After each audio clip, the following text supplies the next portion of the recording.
जितने आस्था चैनल पर कथा सुन रहे हो, जितने फेसबुक और यूट्यूब पर सुन रहे हो, बहुत सावधानी से सुनना।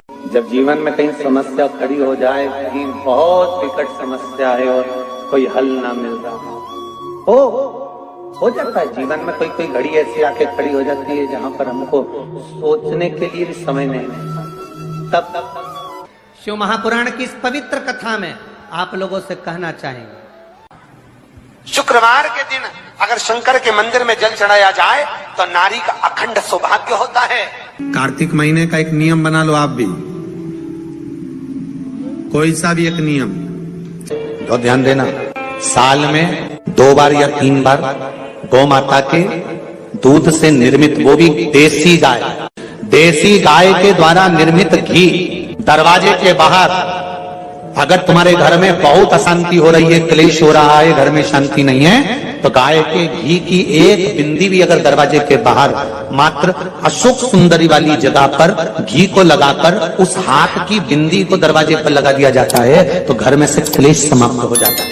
कभी कभी अगर ऐसा लगे जीवन में कि दुख बहुत ज्यादा आ गया है, बहुत तकलीफ आ गई है, तो लाल चंदन को घिसकर उस लाल चंदन का लेपन भगवान शंकर पर कर फिर पानी चढ़ाओ।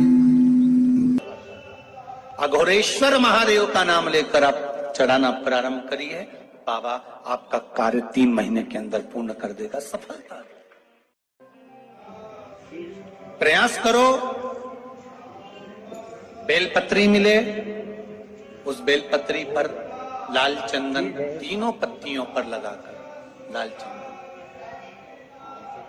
बेलपत्री के वृक्ष के नीचे समर्पित कर उसी बेलपत्री के वृक्ष के नीचे का बेलपत्र वापिस लेकर श्री शिवाय नमस्तुभ्यं बोलकर आपकी कामना कहकर भगवान शिव पर अघोरेश्वर महादेव का नाम लेकर आप चढ़ाना प्रारंभ करिए, बाबा आपका कार्य 3 महीने के अंदर पूर्ण कर देगा। सफलता अगर कोई संकट भारी है और नहीं कट रहा,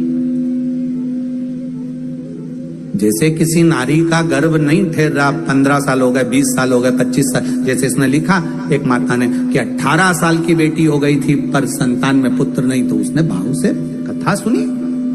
ऐसे आपके भीतर अगर 20 साल हो गए, 25 साल हो गए, 30 साल हो गए, संतान का सुख ही नहीं है, लाल चंदन का लेपन बाबा भोलेनाथ पर करना प्रारंभ करो। पीठिका पर लाल चंदन का लेपन करना प्रारंभ करो, लाल चंदन से बाबा का श्रृंगार करना प्रारंभ करो। एक बेलपत्री पर लाल चंदन, दोनों पत्ती नीचे वाली, जो नीचे की जो 2 पत्ती होती है, इस पे लाल चंदन और बीच वाली पत्ती पर पीला चंदन लगाकर बाबा के शिवलिंग को समर्पित करिए, बाबा से प्रार्थना करिए, रोज प्रार्थना करो। परंतु एक बात का स्मरण रहे, 25 साल हो गए, 20 साल हो गए, 30 साल हो गए, संतान नहीं, तो पहले जल से अभिषेक कराना, अभिषेक कराकर उस जल का आचमन करने के बाद हाथ को खासा करना, धोना, उसके बाद में फिर वापिस बाबा का स्नान कराओ, फिर चंदन का लेपन कराओ, फिर 1 लोटा जल चढ़ाकर बाबा का स्नान कराओ। बाबा का बड़ा सुंदर भाव से लाल चंदन से जो अभिषेक करता है, बाबा को लेपन कर फिर जल चढ़ समर्पित करता है, निश्चित है उसकी गोदी मेरा देव अधिदेव महादेव जरूर भरता है, ये निश्चितता है। हम तो बेटियों से भी कहते हैं, जिसका विवाह नहीं हो रहा हो, 25 साल, 30 साल, 27 साल, 28 साल, 32 साल, 40 साल हो गए हो, नहीं हो रहा हो बेटा बेटी का विवाह, उसे लाल चंदन का प्रयोग अशोक सुंदरी वाली जगह पर 7 बिंदी लाल चंदन की लगाकर 7 बेलपत्र 7 बिंदी पर रखिए और महाराज अपनी कामना कर भगवान से आइए, बाबा देगा, करेगा, 3-4 महीने में विवाह पक्का करेगा। ये लाल चंदन की महत्वता है शिव तत्व।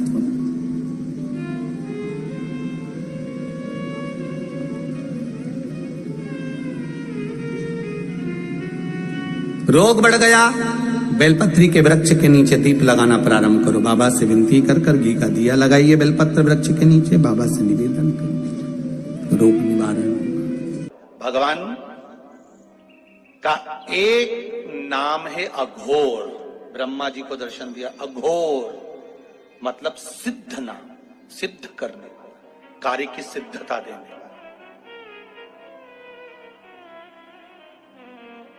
और बहुत ध्यान से सुनना भाई, नवेगांव वालों, फिर कहूंगा, अगर दिल में कोई बात है और आपकी वो कामना पूरी नहीं हो रही, बहुत प्रयास कर लिया आपने, कामना सिद्ध नहीं हो रही, 1 लोटा जल, एक जल का पात्र लीजिए उस जल के पात्र को लेकर उसमें थोड़ा सा लाल चंदन डालकर बेलपत्री के वृक्ष के नीचे और देवादिदेव महादेव को चढ़ाना प्रारंभ कर दीजिए। शिव को चढ़ाना थोड़ा सा, उसके बाद में 1 लोटा जल स्वच्छ फिर शिव जी को चढ़ाओ। शाम के समय पर दिया लगाऊंगी मैं बेलपत्री के पेड़ के नीचे, पीपल के वृक्ष के नीचे या आंवले के वृक्ष के नीचे। वहां लगाने नहीं जा सकती तो अपने दरवाजे के बाहर लगाऊंगी, तुलसी के क्यारे में लगाऊंगी। ये भी नहीं कर सकती, परिंदे पर दिया लगाऊंगी, जहां पानी का मटका हो, हंडा हो, वहां लगा दूंगी।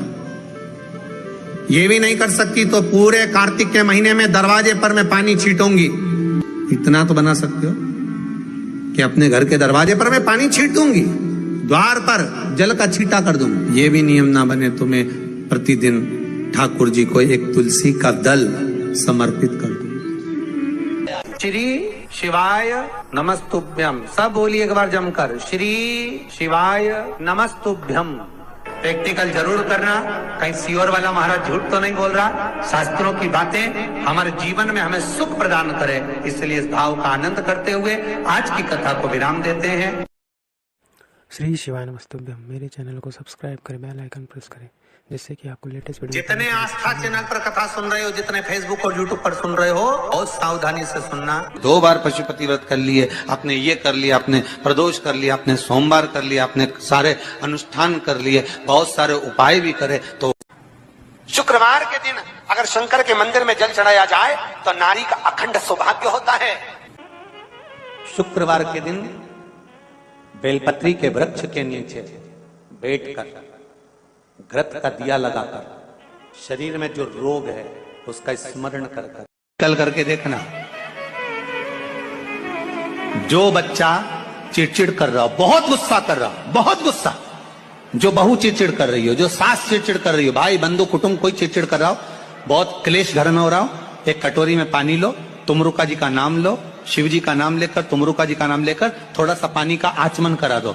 10 मिनट 5 मिनट में एकदम चुप, लड़ी नहीं सकती, गुस्सा। लक्ष्मी सबसे ज्यादा प्रसन्न कौन से दिन होती है? जम के बोलिए जरा। शुक्रवार। तो शुक्रवार को लक्ष्मी सबसे ज्यादा प्रसन्न क्यों होती है? शिव महापुराण यहाँ तक विष्णु पुराण करती है, स्कंद पुराण वर्णन करती है, कार्तिक खंड वर्णन करता है कि तुलसी का क्यारा गोल है, चौकोर है, षडाकार का है। उसका भी प्रमाण हमारे शास्त्र में लिखा हुआ है कि अगर तुलसी का कुंड गोल है तो वो ऐश्वर्य प्राप्त करता है, तुलसी का कुंड चौकोर है तो वो वंश की वृद्धि करता है, तुलसी का कुंडा अगर षडाकृति का है, 6 फलक वाला है तो वो घर में संपदा की वृद्धि करता है। ये तुलसी के कुंड का भी प्रमाण हमारे यहाँ शास्त्र में लिखा हुआ है कि कुंडा कैसा होना चाहिए, तुलसी के कुंड की आकृति कैसी होना चाहिए। उसका प्रसन्न होने का कारण क्या था? लक्ष्मी जी के 2 भाई थे, दोनों की शादी नहीं हो रही थी, दाता और विधाता, दोनों का विवाह नहीं हो रहा। और दाता विधाता के लिए लक्ष्मी बड़ी परेशान थी, रोज नारायण से कहती थी प्रभु कुछ कृपा करिए, दाता विधाता का विवाह नहीं हो रहा, उम्र होती चली जा रही, इनका कुछ करिए प्रभु, आप नारायण आप कुछ तो कर सकते हो। भगवान नारायण ने तब लक्ष्मी से कहा एक काम करो, बेलपत्री के पेड़ के नीचे बैठकर लक्ष्मी तुम अनुष्ठान करो तुम्हारे भाइयों के विवाह के लिए। इसलिए आज भी हमारे हिंदू धर्म की रीति है कि बेलपत्री के पेड़ के नीचे शाम के समय लक्ष्मी का वासा होता है। इसलिए लोग इस बेलपत्री के पेड़ के नीचे तुम्हारा रात्रि को, शाम को 6 बजे से लेकर रात्रि को 8 बजे तक तुम्हारा निवास होगा। जैसे पीपल के पेड़ में देवताओं का निवास, आपको आप लोगों ने यदि पद्म पुराण पढ़ी होगी या सुनी होगी तो उसमें स्पष्ट कहा है। पीपल के वृक्ष की गणना ध्यान देना, पीपल के वृक्ष में सुबह 4 बजे से लेकर 7 बजे तक ब्रह्मा जी का वासा होता है। पीपल के वृक्ष में सुबह 7 बजे तक ब्रह्मा जी का वासा, 7 बजे से लेकर 10:30 बजे तक पीपल के वृक्ष में भगवान विष्णु का वासा होता है। कितनी बजे तक? 10:30। 10:30 से लेकर 11:30 12 बजे तक पीपल के वृक्ष में पितरों का वासा होता है। इसलिए हमारे यहाँ पितरों को श्राद्ध पक्ष में जो भोजन कराया जाता है वो 10:30 से 12 के बीच में कराया जाता है। 12 बजे के बाद पीपल के वृक्ष में दोपहर के 1:30 बजे तक आहूतों का वासा रहता है। आहूत कौन? जो गर्भ में शांत हो गए, जो कुंवारी अवस्था में शांत हो गए, जो जन्म लेने के बाद उनका विवाह नहीं हुआ और शांत हो गए, उन आहूतों का वासा उस पीपल के वृक्ष में दोपहर में 1:30 बजे तक रहता है। उसके बाद में प्रेतों का वासा चालू होता है, इसलिए दोपहर के समय पीपल के पेड़ की परिक्रमा नहीं होती। फिर शाम को 4 बजे से 7 बजे तक पीपल के वृक्ष में शंकर जी का वासा होता है, इसलिए शाम के समय पीपल की परिक्रमा नहीं होती। 7 बजे के बाद में पीपल के वृक्ष में रात्रि को 9 बजे तक कुबेर का वासा होता है। फिर 9 बजे के बाद में प्रेतवास चालू होता है पीपल के वृक्ष में। उसी तरह बेलपत्री का जो वृक्ष है, उस बेलपत्री के वृक्ष के नीचे रात्रि को 8 बजे से लेकर 12 बजे तक बेलपत्री के पेड़ के नीचे कुबेर का निवास होता है। महाराज, कुबेर का निवास। प्रयास करा करो किसी बेलपत्री के पेड़ के नीचे हम दीप लगाएं, घी का दीप। यदि संपदा की कमी हो तो, अगर भगवान ने खूब संपदा दी है तो भले मत लगाओ, कोई दिक्कत। महामृत्युंजय मंत्र का यदि आप जाप करते हो और आपको मालूम पड़ गया कि शरीर में मुझे ये रोग हो गया है, मुझे शुगर हो गया है, मुझे बीपी हो गया है, मेरा ब्लड प्रेशर ऊंचा नीचा रह रहा है, कोई भयंकर रोग, मेरे रिश्तेदार को कोई कैंसर जैसा रोग हो गया, किसी को कोई थायराइड हो गया, किसी को कोई किडनी और लीवर में सूजन हो गई, किसी को कहीं किडनी और लीवर में तकलीफ हो गई, तो शिव महापुराण की कथा कहती है, नवग्रह शिव महापुराण की कथा कहती है कि बेलपत्री के वृक्ष के नीचे महामृत्युंजय मंत्र का जाप जो शुक्रवार की शुक्रवार घी का दिया लगाकर करता है, उसके रोग बाबा देवाधिदेव महादेव समाप्त करते चले जाते हैं। ये संजीवनी मंत्र शुक्रवार के दिन भगवान शंकर को शुक्र को दिया था, इसलिए उसकी प्रधान। शुक्रवार के दिन बेलपत्री के वृक्ष के नीचे बैठकर घृत का दिया लगाकर शरीर में जो रोग है उसका स्मरण कर कर शंकर जी से विनय कर कर, हे भोलेनाथ, आपने शुक्र देवता को संजीवनी मंत्र दिया है, तो क्या आप मेरे को वो मंत्र प्रदान नहीं करोगे? मेरे रोग, मेरी बीमारी, मेरे दुख को आप नहीं हरोगे? शिव से कहो, ये शरीर आपने दिया है और भजन करने के लिए दिया है, स्मरण करने के लिए दिया है, कीर्तन करने के लिए दिया है, तो संभालोगे भी आप। और बेलपत्री की ओर मुख कर कर घी का दिया लगाकर महामृत्युंजय मंत्र का स्मरण कर लेने पर धीरे धीरे धीरे धीरे धीरे धीरे वो रोग समाप्ति की ओर आता चले जाता। अगर आप शंकर भगवान को 1 लोटा पानी अगर शिव को समर्पित कर रहे हो, श्वेत पुष्प को रखकर शंकर जी के ऊपर सफेद फूल को चढ़ाकर अगर 1 लोटा जल भी, एक पात्र जल भी शंकर को समर्पित कर रहे हो, तो ये लक्ष्मी के लिए ही तो कर रहे हो। और कौन सी लक्ष्मी? पूर्ण लक्ष्मी, पूर्ण लक्ष्मी। आपको पहले भी कथा में कहा, एक बार भगवान विष्णु के सामने लक्ष्मी मैया ने बहुत तेज स्वर में कह दिया था, नारायण, दुनिया के लोग आपका नाम जपते हैं, दुनिया के लोग नारायण नारायण कहते हैं, दुनिया के लोग आपका भजन करते हैं, पर सत्य मायने में कहूं ना तो मेरे बिना दुनिया के लोगों की नहीं चल सकती, मेरे बिना दुनिया नहीं चल सकती, संसार मेरे बिना नहीं चल सकता। भगवान विष्णु ने कहा ये तो गलत है लक्ष्मी आपका कहना। एक दिन लक्ष्मी को अहंकार आ गया, अहंकार के संबोधन जमाता लक्ष्मी कहने लगी, तो भगवान उसी समय पर भगवान विष्णु को क्रोध आ गया और भगवान विष्णु ने कह दिया, लक्ष्मी तू इतनी बड़ी बड़ी बात कहती है कि तेरे बिना नहीं रह सकती संसार? मैं तुझे कहता हूं लक्ष्मी, तू अपूर्ण है, तू अपूर्ण है, तू पूर्ण कब हो गई?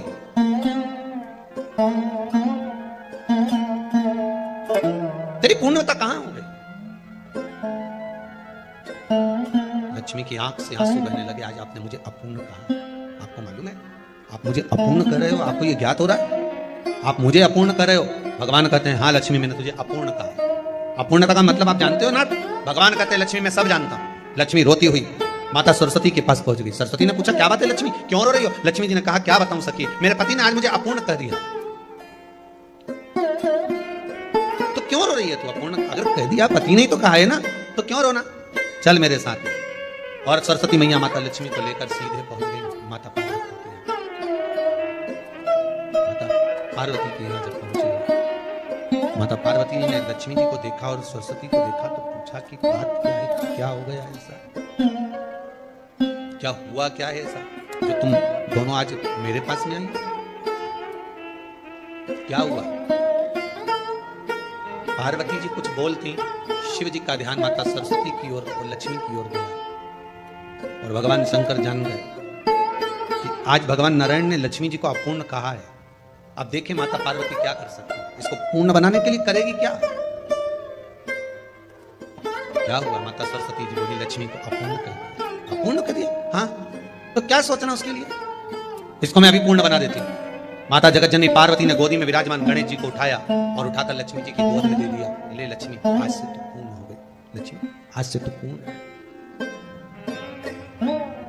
गोदी में जब तक संतान नहीं है तो नारी को लोग अपूर्ण समझते हैं, पर माता पार्वती जी ने संपूर्ण ब्रह्मांड में एक सिद्धता प्रदान कर दी कि अपने गोदी के लाल को, अपने गोदी के पुत्र को माता ने लक्ष्मी की गोद में देकर लक्ष्मी को पूर्ण बनाया। शिव महापुराण यहाँ तक विष्णु पुराण करती है, स्कंद पुराण वर्णन करती है, कार्तिक खंड वर्णन करता है कि तुलसी का क्यारा गोल है, चौकोर है, षडाकार का है। उसका भी प्रमाण हमारे शास्त्र में लिखा हुआ है कि अगर तुलसी का कुंड गोल है तो वो ऐश्वर्य प्राप्त करता है, तुलसी का कुंड चौकोर है तो वो वंश की वृद्धि करता है, तुलसी का कुंडा अगर षडाकृति का है, 6 फलक वाला है तो वो घर में संपदा की वृद्धि करता है। ये तुलसी के कुंड का भी प्रमाण हमारे यहाँ शास्त्र में लिखा हुआ है कि कुंडा कैसा होना चाहिए, तुलसी के कुंड की आकृति कैसी होना चाहिए, तुलसी का कुंड होना कैसा चाहिए, उसका भी प्रमाण हमारे यहाँ स्कंद पुराण में लिखा हुआ है, विष्णु पुराण में लिखा हुआ है कि आपको क्या किस रूप में चाहिए। पर जगत है ना, दुनिया के आगे हाथ फैलाओ, जाकर निवेदन करो, यहाँ वाले बाबा के पास हो या वहाँ वाले बाबा के पास हो या उसके पास हो या उसके पास हो या जगत के पास जाओगे, दुख पाओगे, रुपया खाएंगे, चूना लगाएंगे, धक्के मार कर निकाल देंगे, 2-4-8 दिन घुमाएंगे फिराएंगे, कल आना परसों आना नरसों आना, ऐसा करना वैसा करना, बस बाबा यही घुमाते रहेंगे और तुम्हारे धन का चूना लगाते रहेंगे। पर निवेदन है इनसे बचकर शिव की शरण में जाकर भगवान शास्त्र में जो लिखा है उसके अनुसार हम क्यों ना कर्म करें जिसका फल हम पा जाए। हम क्यों ना ऐसा कर्म करें जिसके फल को हम पा सकें। हम क्यों भ्रमित हुए। हमारे यहाँ तुलसी के कुंड का भी विधान है। गोल कुंडा है ऐश्वर्य देगा, चौकोर कुंडा है। आप लोग कई बार देखे होंगे किसी किसी के यहाँ चौकोर तुलसी का क्यारा होता है, कुंडा होता है, वो वंश बड़ा, षडाकृति का है, वो धन देता है, संपदा। दोष हमारा है, हम तुलसी के कुंडे के नीचे शंकर जी को रख देते हैं। क्यों? कि यहीं तुलसी जी को पानी चढ़ाएंगे, यहीं शंकर जी को चढ़ा देंगे। दोष तुलसी के कुंड के नीचे हम सर्पदेव को रख देते हैं, नाग देवता रख देते हैं, पानी चढ़ाएंगे, पात्री रख देते हैं। नहीं, इसका दोष हम सबको स्वयं अगर गलती करते हैं तो स्वयं को। कैसा कुंड हो, 7 तरह के कुंडों का व्याख्यान तुलसी के रूप में कहा गया है। पहला गोल, दूसरा चौकोर, तीसरा षडाकृति, चौथा त्रिवेणी, 3 कोने वाला कुंडा। शास्त्र कहता है जिसके मार्ग घर में टुकड़े हो रहे हो, घर विभाजन की ओर हो रहा हो, तो 3 कोण का कुंडा घर में रखकर पूजा करने पर परिवार एक हो जाता है। 5वां, गार्डन में बिना कुंडे का, बिना कुंड का जो तुलसी का पौधा रोपित होता है, बिना कुंड के एक बगीचा जैसा बो दिया जाता है, तुलसी तुलसी उत्पन्न हो जाती है। महाराज वहां पर संपदा तो रहती है पर चिंता बहुत रहती है, टेंशन बहुत रहती है। क्यों? घर के दरवाजे के बाहर इतनी सारी बगीचे में तुलसा कर दी। कोई निकल कर जा रहा था उसने थूक दिया, कोई निकल कर जा रहा था उसने पानी डाल दिया, कोई श्वान ने, कुत्ते ने, किसी ने, बिल्ली ने गंदगी कर दी, उसका दोष आपको लगेगा। इसलिए कुंड के अंदर तुलसा का वो धन तो देगा, जो तुमने बगीचे में तुलसा लगाई है, गार्डन तुलसा का करा, वो धन तो देगा, संपदा भी देगा, पर चिंता को बढ़ा देगा। 5 मारा। छठा, तुलसी के कुंड को 3 धार पर लटका कर रखना। कई जगह पर आपने देखा होगा तुलसी का जो कुंडा होता है उसको 3 जो तार होते हैं, 3 जो चेन होती है उस पे लटकाया जाता है। महाराज विष्णु पुराण उसका भी व्याख्यान करते हैं। महाराज वहां व्यक्ति के कार्य उन्नति की सीढ़ी की ओर बढ़ जाते हैं। जैसे भोजन की थाली लग गई, भोजन तैयार हो गया, बस खाने बैठे हो और थाली खसक गई, समझ लेना कि तुलसी को अधर पर लटका कर रखा है। इसलिए कार्य तो हो रहे हैं, बनने वाले, 4 दिन बाद ये काम होने वाला है, 8 दिन बाद ये काम होने वाला है, लग रहा है कि इसमें इतना फल मिलेगा, लग रहा है इस व्यापार को करेंगे तो इतना फायदा हो जाएगा, सब कुछ करा, लाखों रुपए लगा भी दिए, थाली मालूम पड़े खसक गई, अधर लटका है। 7 क्रम है तुलसी के, ये 6ठा क्रम बताया। तुलसी का 7वां क्रम, तुलसी का 7वां क्रम है। महाराज तुलसी का कुंडा